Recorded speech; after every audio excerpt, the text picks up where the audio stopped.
दोस्तों, प्रयागराज में कुंभ में जो भगदड़ मची, उससे मरने वालों की संख्या अभी भी स्पष्ट नहीं है।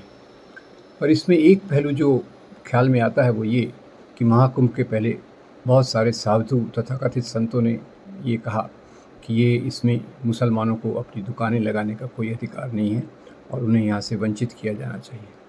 इसी के साथ साथ दूसरी बात जो देखी कि भगदड़ में इतनी बदइंतज़ामी पहले नहीं देखी गई और उसमें अभी तक जहाँ करोड़ों का आंकड़ा दिया गया यहाँ के लोगों का आने वाला, कितने लोग मरे इसका आंकड़ा बिल्कुल नहीं दिया गया।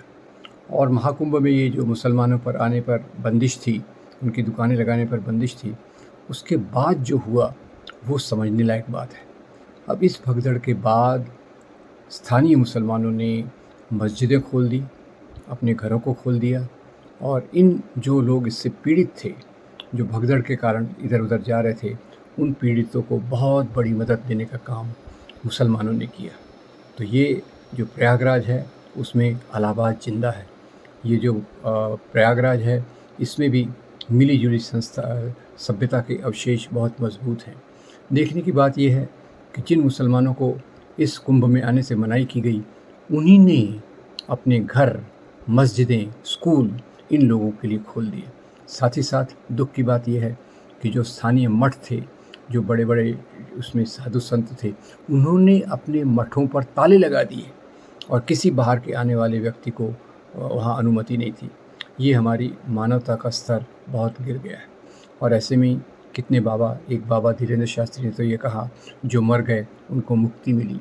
ये बहुत शर्मनाक चीज़ें पूरे हमारे कुंभ में हुई हैं। जो कुंभ इतना सदियों से चला आ रहा है, जो इतनी एक बड़ी परंपरा के रूप में ज़िंदा है, उसमें इस प्रकार से नफ़रत के बीज होना, उसमें इस प्रकार से एक प्रकार के अंधविश्वास को बढ़ावा देना, ये बहुत ख़तरनाक बात है।